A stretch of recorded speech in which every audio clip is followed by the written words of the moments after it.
Tidak hanya ketahanan energi, jadi ketahanan pangan juga dan ketahanan yang lainnya. Jadi Pak Prabowo selaku presiden kita yang menjadi pilot di Republik ini tidak hanya ngomong gitu ya, tapi ditindaklanjuti dengan perilaku yang sangat serius.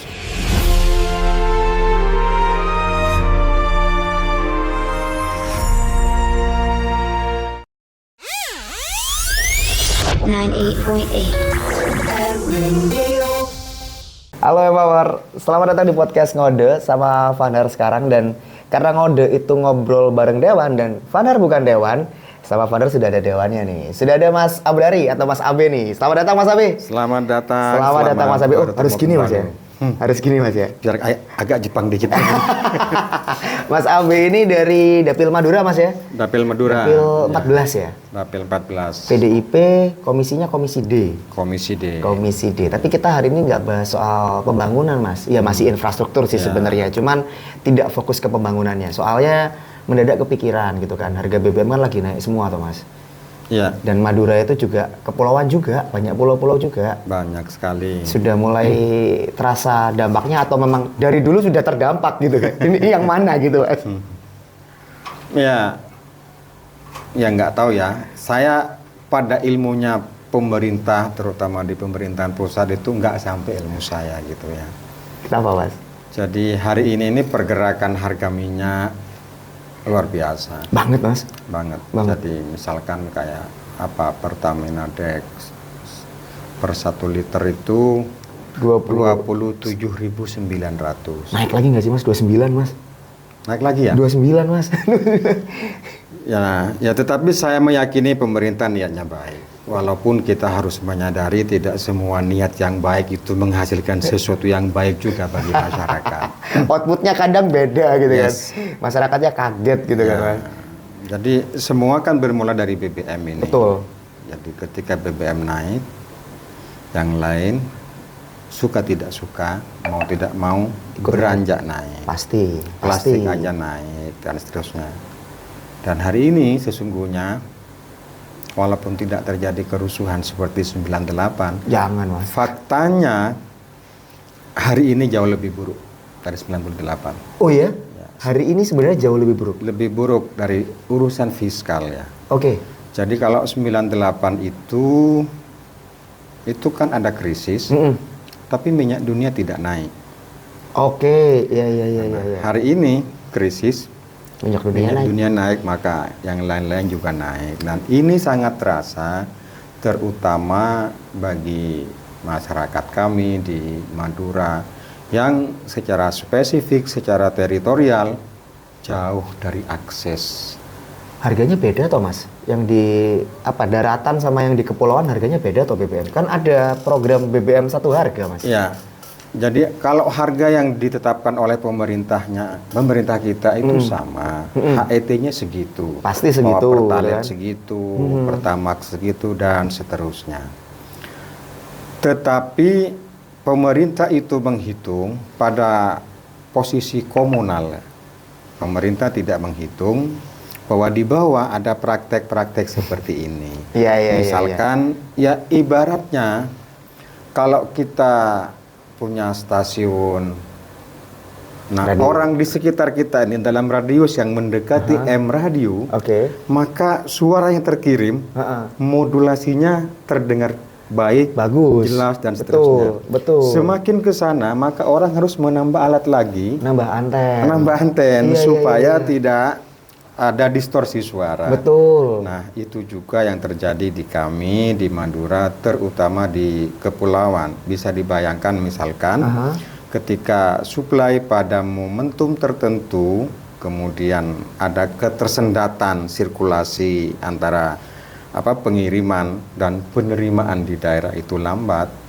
Nah, di situ sudah. Problemnya di situ. Pertalite itu satu botol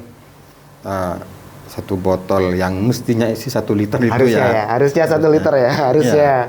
Itu sudah bisa dijual antara 25.000 sampai 30.000. 3 kali lipat loh Mas itu Mas. Yes. Berarti kalau kayak gini jelas kondisinya berat, apalagi buat teman-teman nelayan, Mas. Ya, sangat berat. Makanya menurut saya pemerintah yang meluangkan waktunya gitu ya. Ya. Turun ke lapangan, ke daerah 3T itu ya, terluar, terdalam, dan yang lain itu. Yang lain itu, ya betul. Nah, lihat masyarakat di bawah. Bagaimana distribusi ini? Kalau di kota it's okay, nggak ada masalah, aman. Clear, iya.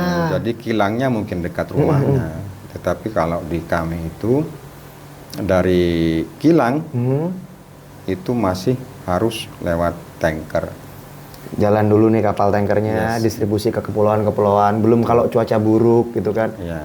Wah, ini tuh berarti kita bisa bilang harga itu naik salah satunya kan karena produknya sendiri langka, Mas ya. Iya. Nah, kelangkaannya ini itu saya tuh mau mikir negatif itu kok ya gimana, tapi mau berpikiran positif kok susah gitu kan. Nggak cukup syarat untuk berpikir positif. Iya, berat gitu kan. Nah, ini gara-gara tantangan alam aja, cuaca ekstrem dan lain sebagainya, atau ada oknumnya nih, Mas? Ya, menurut saya perlu pemutahiran data. Oke. Jadi kalau saya baca di data itu untuk kawasan di satu pulau ada namanya Pulau Sapudi. Pulau Sapudi ini ada 2 kecamatan.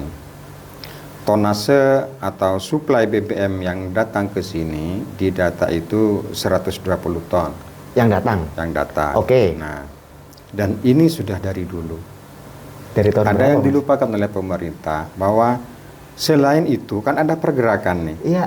Orang-orang lahir muncul, kemudian selain orang-orang lahir juga ada kendaraan yang juga lahir di situ. Masuk ke situ Ya, gitu kan. mestinya jadi ketika masyarakat pulau itu sudah mengajukan permohonan, ini datang 120 ton. Kebutuhan kami di sana untuk satu Pulau Sapudi ini itu kan 300 ton.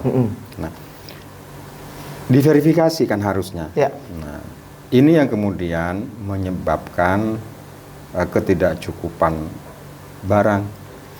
Dan ketika ketidakcukupan barang dalam hukum ekonomi itu kan ada supply dan demand. Betul.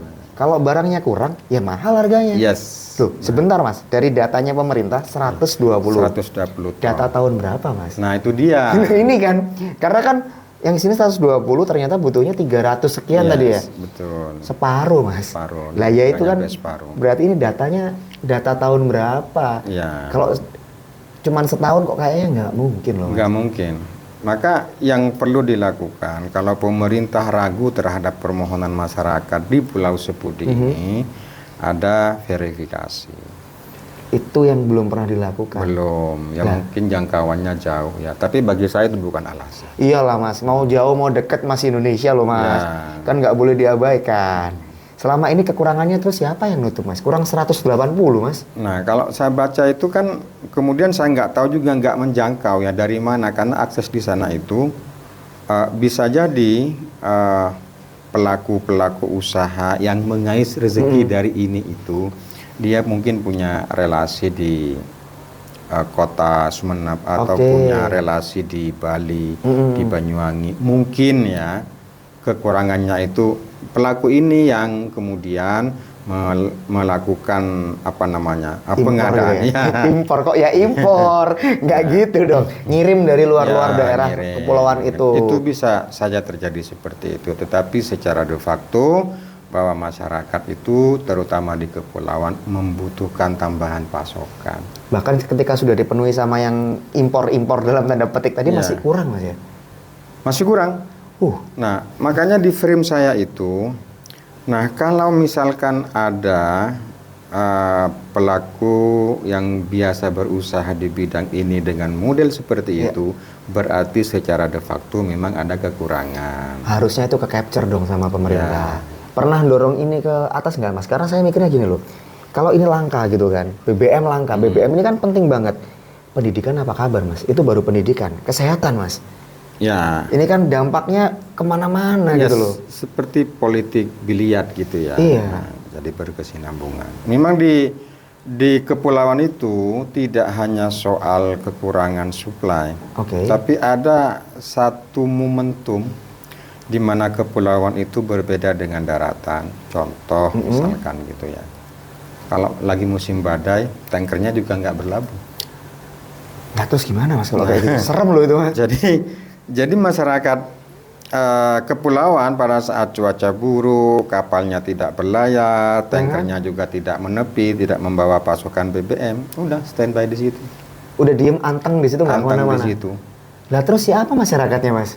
Nah itu tadi saya bilang ya, sudah tergantung alam sudah. Udah dibismillahi gitu Mas? Iya. Astaga. Dan tidak hanya kenaikan harga pada saat situasi itu terjadi, tidak hanya pada BBM, yang lain-lain juga naik karena supply dan demand tadi itu. Wih. Jadi kemudian pada momentum tertentu BBM yang menjadi barang langka, sembako juga menjadi barang langka, yang tidak langka mungkin ikan. Tapi apakah harus terus-menerus makan ikan? Ya kan nggak mungkin. Nggak mungkin juga. Nggak mungkin. Ini masih dari satu masalah loh.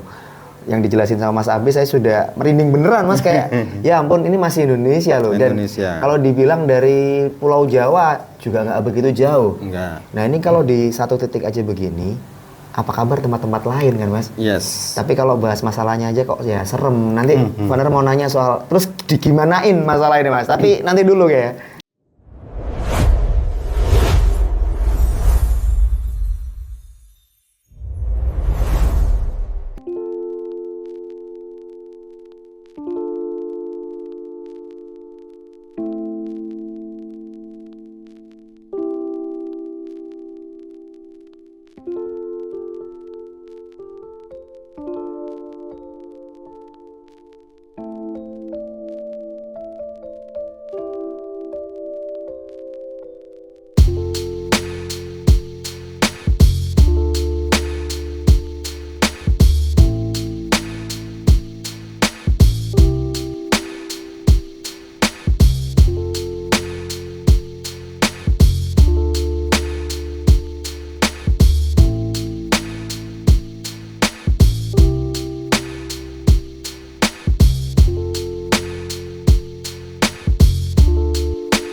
Lanjut lagi ya Mbak War, masalahnya kompleks ternyata. Dan efeknya juga luar biasa ngeri gitu loh Mas. Karena di situ juga masih warga Indonesia, masih WNI loh yang di situ tuh. Sebelum Vaner geser ke harusnya digimanain, tak belok dulu deh Mas. Mafia ada main nggak Mas di situ? Saya kira di setiap wilayah Ya, pasti ada lah. pasti ada. Pasti ada. Oke. Kita meyakini ada. Oke. Indikator bahwa itu ada, beritanya ada. Beritanya ada. Oke. Jangankan kepulauan ya. Jadi kasus minyak aja kemarin gitu ya. Yang rame kemarin. Yang rame di pusat. Ya. Jadi, saya kira ada karena beritanya ada. Cuma adanya di mana dan siapa, saya kira itu bukan domain saya untuk mengejar gitu. Iya. Kan sudah ada domainnya sendiri Mas. Ya. Jadi itu tadi. Menurut saya supaya kelangkaan ini teratasi, supaya kebutuhan masyarakat terpenuhi, di situ pasti ada pemain-pemainnya. Ada pemainnya, Oke. ya, ada petugasnya, ya, kan begitu ya. Ya. Jadi kalau semuanya berintegrasi, terutama misalkan Muspika berikut jajaran terkait di kecamatan itu, fatsunnya ini, terus caranya piye ini? Ayo, gitu kan. Bersama-sama dan seterusnya.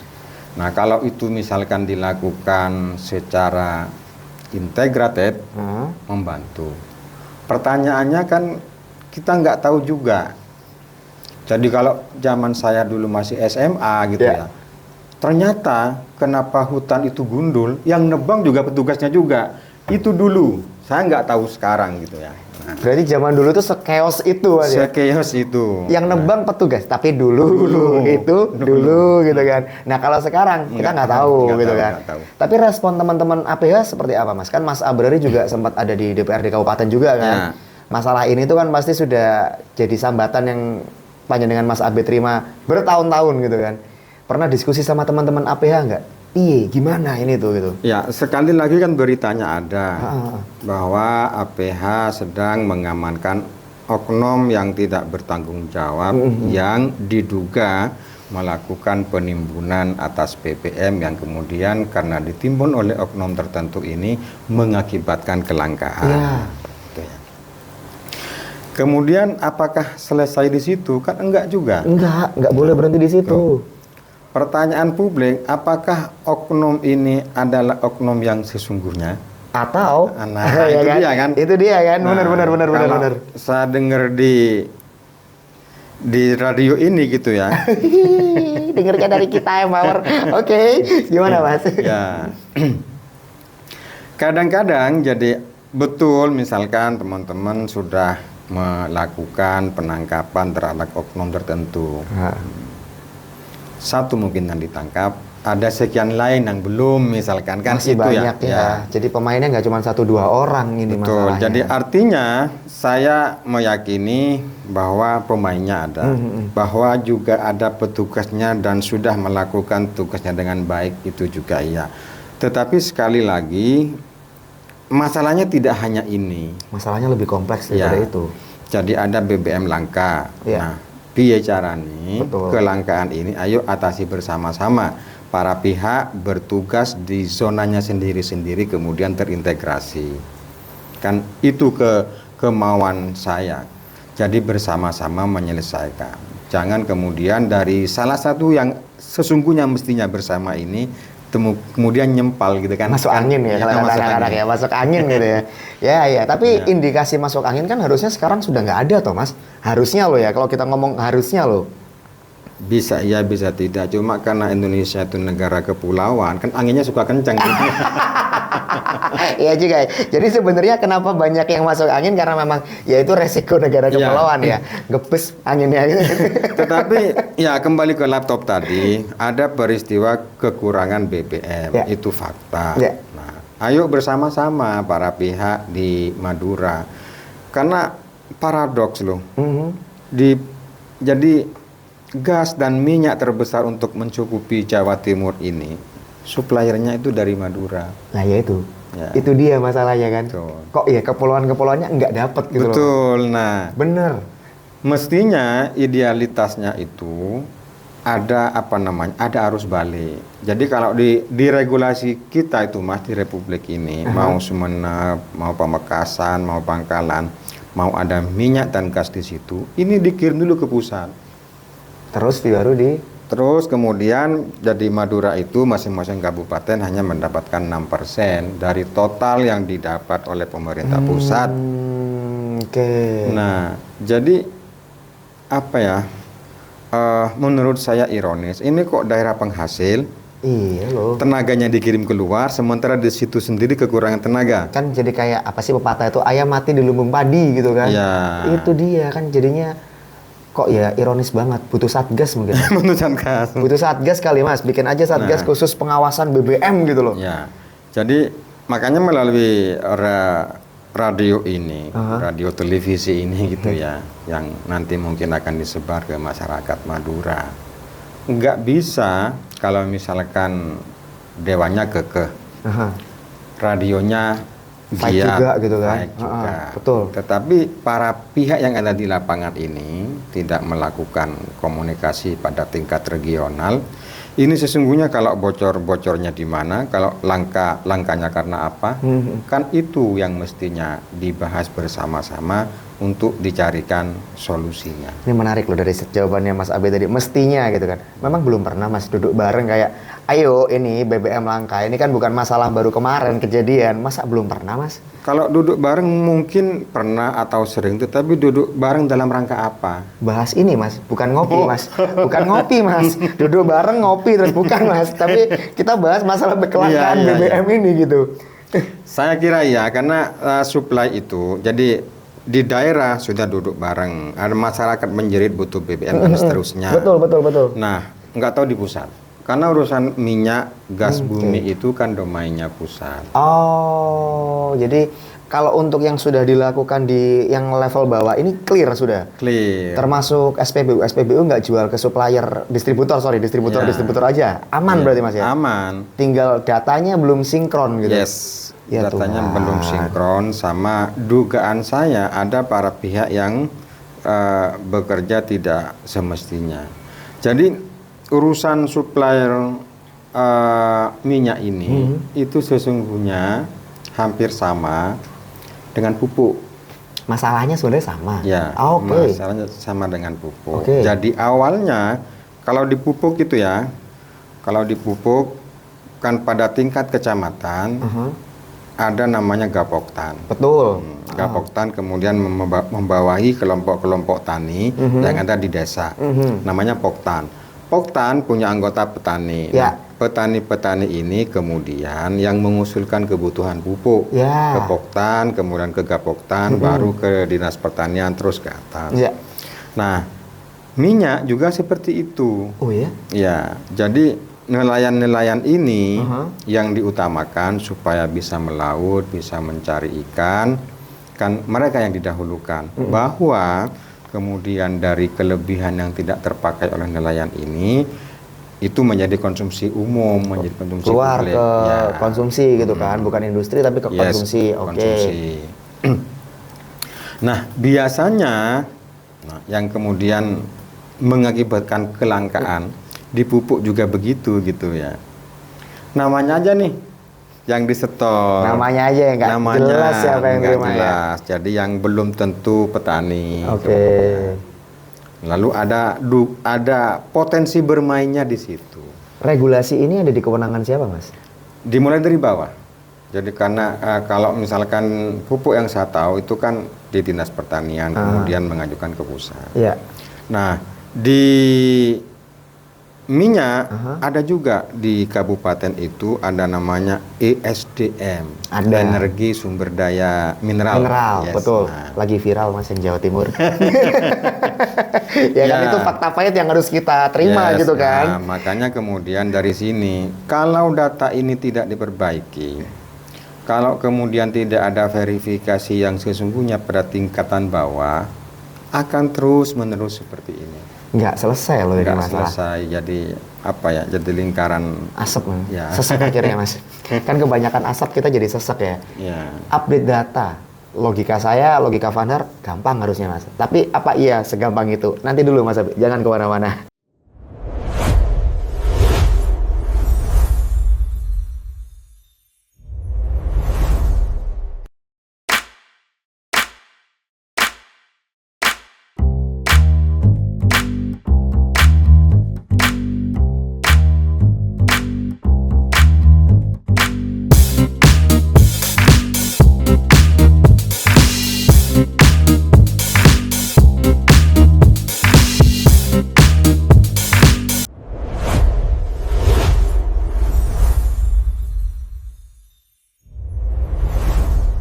Lanjut lagi ya, Mas Abi.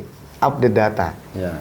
Logika awamnya Vaner ya. Ya udah, tinggal minta tolong yang ada di kepulauan aja. Ayo riset kebutuhannya berapa.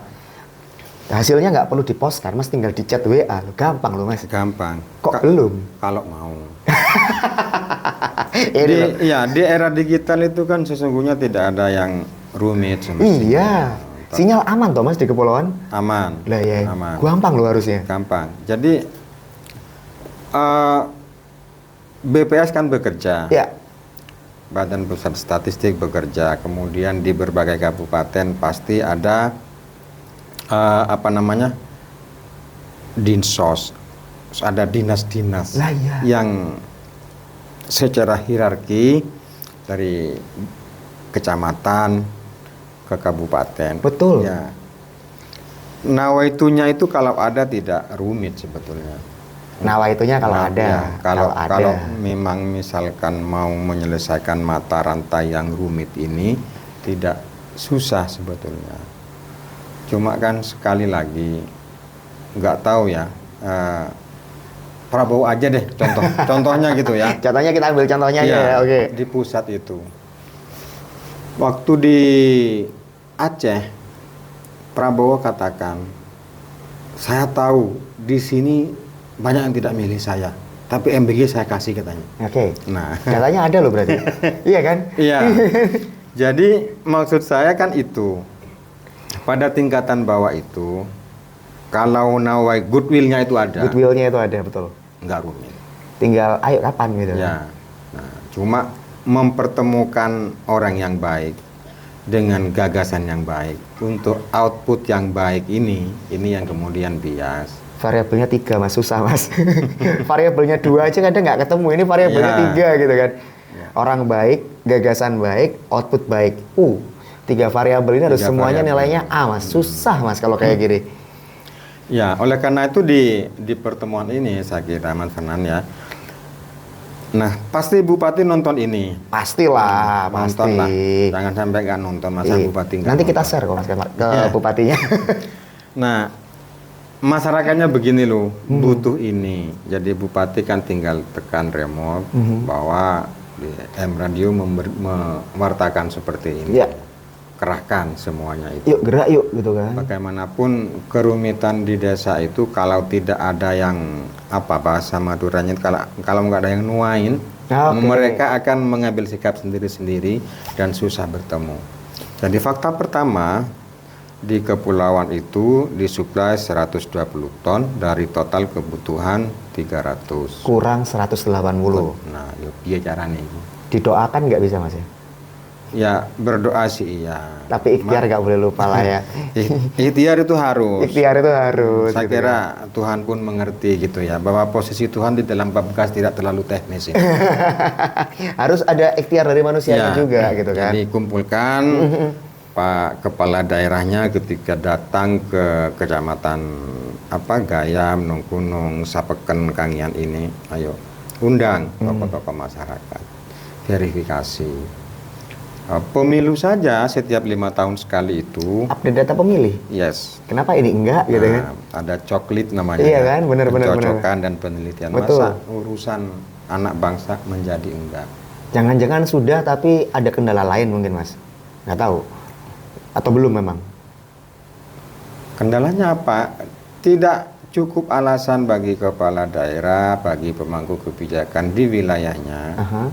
Ya kendalanya pasti ada, tetapi pemerintah yang baik itu bukan tanpa kendala, tetapi seberapa bisa dia mengendalikan kendala itu. Solusi itu pasti ada, jalan pasti ada, walau berasa-berasa gitu kan mas ya? Supaya apa? Supaya satu kebutuhan masyarakat terpenuhi. Karena teorinya, kalau ada hak-hak masyarakat yang tidak terpenuhi dari yang seharusnya mereka bisa dipenuhi, akan muncul kejahatan. Itu pasti aksesnya ke sana sih mas. Pasti akan ya kalau masyarakat ini lapar, pasti akan ada masalah-masalah, salah satunya kriminal. Itu kayaknya hukum pasti sih, hukum alam sih itu mas. Nggak bisa konversi ke gas gitu mas. Tapi gas langka ya mas ya. Misalkan solarnya diganti gas gitu, tapi masalahnya gasnya juga langka, jangan-jangan di kepulauan.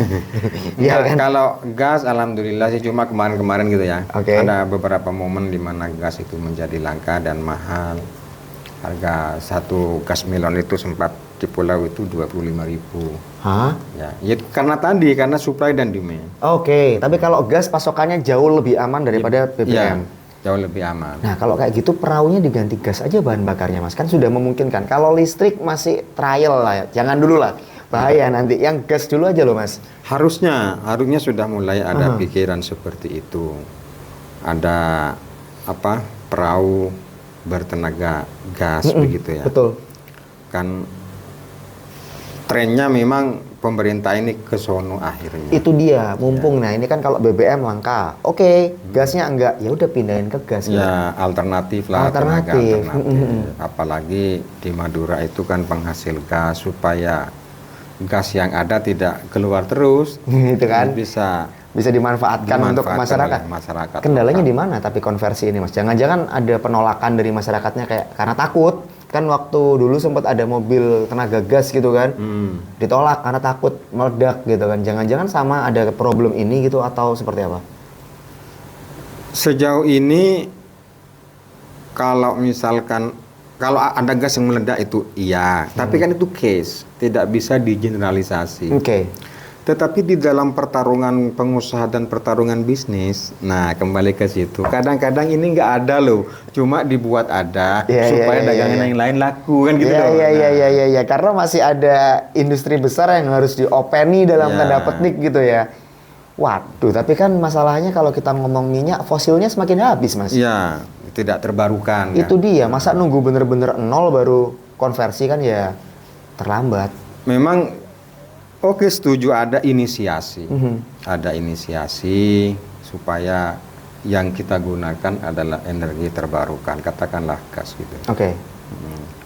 Dan beberapa kayak PT Kangian Energi, kemudian ada apa lagi Santos dulu tuh yang ngebor gas itu di Madura itu loh. Iya benar-benar Mas. Ada di Madura. Nah, berpikirnya sedikit lebih maju gitu ya.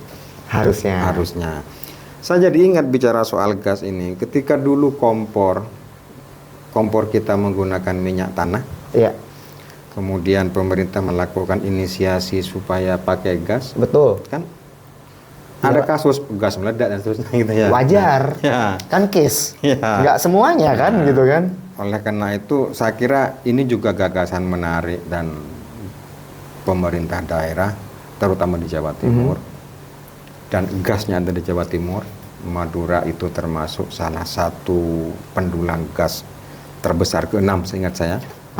Ke-6. Iya, di Indonesia maksudnya ya. Iya, Indonesia. minyak dan gas Madura ini lumbung. Tapi kondisinya astaga. Ya itu. Jadi selain soal arus distribusi tadi itu kan seperti jenengan sampaikan tadi, mau sampai kapan kita mau menggunakan fosil. Betul. Nah, maka selain ini ditertibkan, kemudian memasukkan ide yang baru dengan menggunakan gas ini, sehingga kekhawatiran bahwa pada suatu momen akan terjadi kelangkaan paling tidak bisa terkonfirmasi dengan baik. Dipagari dulu lah Mas. Ya. Jangan sampai telat terus tolak-tolak. Loh, ini terus siapa? Nah, ini kan prosesnya harus dimulai sekarang gitu loh Mas. Karena kalau bukan kita yang memulai, ya, siapa lagi? Iya kan? Memang loh itu tagline yang sepintas lucu Mas, tapi maknanya dalam dan kadang orang lupa. Pemerintah jangan lupa Mas. Karena kalian mumpung ada kepanjangan tangan warga masyarakat Mas Abi ini di DPRD Jatim, titip pesan gitu loh Mas. Tapi gini lah terakhir Mas Abi. Kalau dari kacamata Mas Abi, konsep ketahanan energi di Madura atau mungkin di Indonesia, di Jawa Timur 5 tahun ke depan itu harusnya seperti apa Mas Abi? Monggo Mas Abi.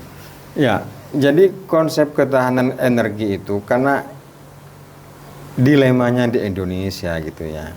Kalau kita buka peta soal gas atau energi lainnya di Indonesia, hanya sedikit sekali yang ditambang oleh pribumi. Lainnya semua perusahaan asing ya? Astaga. Ada Amerika, kemudian Malaysia. Kita aja dapat apa Mas? Kan itu kan pertanyaannya. Nah, kaitannya dengan itu, pemerintah terkait dengan kan sudah ada program nih, namanya program hilirisasi. Oke. Jadi berhentilah menjual aset kita yang menghasilkan gas dan minyak ini kepada para pihak. Jadi kita sumbernya ada di sini, olah di sini untuk orang sini juga. Baru kalau mau ekspor nanti aja. Ketika yang sini sudah terpenuhi. Ya. Itu idealnya begitu. Idealnya seperti itu.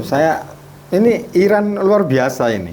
27 tahun Iran digencet gitu di embargo. Dia bertahan karena konsep tadi itu. Nah, kalau kayak gitu kan berarti butuh effort bersama ya Mas ya. Kalau gitu pesannya Mas Abrari buat semua warga masyarakat supaya ketahanan energi versi panjenengan bisa terwujud Mas Abrari. Monggo Mas. Ya, tidak hanya ketahanan energi. Jadi ketahanan pangan juga dan ketahanan yang lainnya.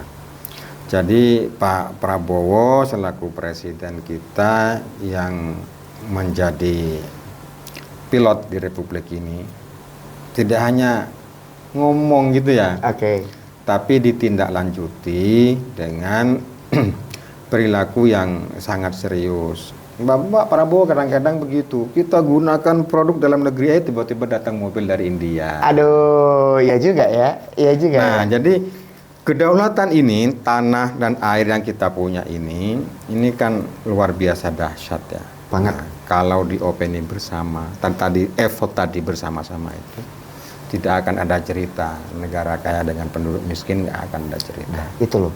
Keywordnya di situ loh yang Power.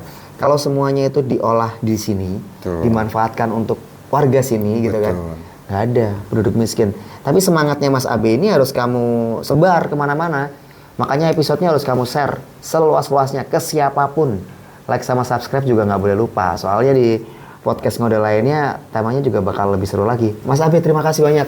Oke. Kalau kayak gini, Terima oh ya kasih. gini. Terima kasih banyak Mas Abi. Kayak Ipman saya nih.